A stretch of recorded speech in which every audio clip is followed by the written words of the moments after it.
Olá, seguindo com a sequência de vídeos sobre o mundo grego, vamos falar um pouquinho agora sobre as civilizações creto-micênicas.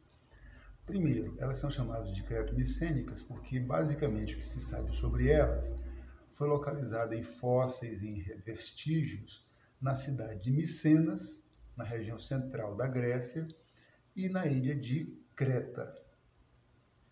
Se você localizou o mapa da Grécia e descer com seu dedo assim por sobre aquela parte azul que constitui o mar Mediterrâneo um pouquinho para baixo, você vai ver uma ilha mais ou menos em forma de Z, um raio, sei lá, uma coisinha assim, uma ilha meio quadrada, é a ilha de Creta. Então ali e na cidade de Micenas foram achados vestígios sobre esta civilização. Quais as características desta civilização? Primeiro, as características econômicas. Eles eram um povo agrícola e comercial, agrícola mercantil ou agromercantil. Eles plantavam basicamente oliveiras para tirar o óleo, né, e vinhas para fazer vinho. Plantavam uvas e azeitonas. Era basicamente a economia que eles tinham. Em regra, quem trabalhava na agricultura eram as mulheres e os homens mais velhos. Isso por quê? Porque os mais jovens se dedicavam ao comércio no mar. Então, eles pegavam todo o artesanato, o azeite, pegavam o vinho, colocavam nos navios e iam vender no mar. Em várias cidades do norte da África, na Ásia Menor, onde hoje é a Turquia, né? E saíam vendendo as coisas por aí. Isso dos homens serem comerciantes de mar vai trazer duas características importantes para a sociedade, para a economia da sociedade creto-micênica. Primeiro, é uma participação muito importante da mulher na atividade econômica.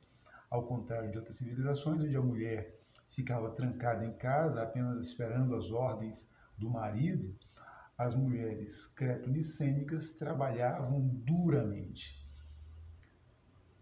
Outra característica importante é que, como diziam os antigos, né, assim entre aspas, quem paga a conta escolhe o cardápio. Então, toda vez que uma pessoa tem atividade econômica, ela acaba tendo também participação política. Então, as mulheres tinham muito mais poder, muito mais autoridade entre os creto-micênicos do que entre os gregos, do que entre os romanos, do que entre os egípcios, do que na Mesopotâmia. Então, a civilização creto-micênica é uma civilização muito mais livre para as mulheres. Elas tinham vários direitos. Por exemplo, elas exerciam os cargos sacerdotais. Com exceção da função de sumo sacerdote, todas as demais funções sacerdotais eram exercidas por mulheres. Com exceção da coroa do reinado, todas as funções políticas eram exercidas por mulheres. Com exceção do comércio, todas as funções econômicas eram organizadas, dirigidas e exercidas por mulheres. E, em último lugar, eles eram, portanto, uma sociedade matriarcal. Na pior das hipóteses, uma sociedade em que mulheres e homens compartilhavam do mesmo poder e autoridade. Mas podemos dizer, sim, que os creto-micênicos tinham uma civilização matriarcal. Para eles, o principal animal era o touro, o boi. Eles não dominavam o ferro, a metalurgia do ferro, não conheciam o ferro, na verdade. Então, eles ainda estavam na idade do bronze. Os helênicos, quando chegam, aqueles povos que a gente já citou em outros vídeos, que são os aqueus, os dórios, os jônios e os eólios, mas principalmente os dórios, que lá na frente darão origem à cidade de Esparta, e essa você conhece bem, né? Esses povos dominavam o ferro. Isso, inclusive, vai explicar por que eles conseguem dominar os creto-micênicos. Muito bem, seguindo com os creto-micênicos, então eles não dominavam o ferro, dominavam ainda estavam na idade do bronze. O seu principal animal era o touro, o boi, como símbolo de força. Aliás, a mitologia vai consagrar a derrota dos creto-micênicos para os helênicos no mito do Minotauro, quando um grego, um heleno, mata um touro homem labirinto.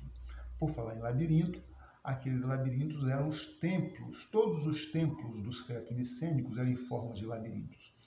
Todas as cidades eram constituídas por eles por pequenas vilas, né, que eram um conjunto de casas onde moravam as famílias por laços de proximidade.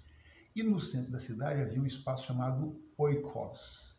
Oikos era um espaço comum, multifuncional. Servia como templo, servia como oficina coletiva para o amassamento das vinhas, do azeite, para a fabricação de vasos cerâmicos, para a tecelagem, tudo elas faziam ali dentro do oikos. E também os seus cultos. E os oikos eram organizados em forma de labirinto, construídos em forma de labirinto. Por que em forma de labirinto? Justamente porque, como a maior parte dos homens estava no mar fazendo comércio, em regra, quem ficava nas cidades eram velhos, mulheres e crianças. Se eles fossem atacados por algum povo inimigo, vindo de distante, de longe, eles corriam para o templo e se escondiam nas câmaras, nas recâmaras, nos cantinhos que eles conheciam muito bem. E o inimigo, ao invadir aquele labirinto, se perdia.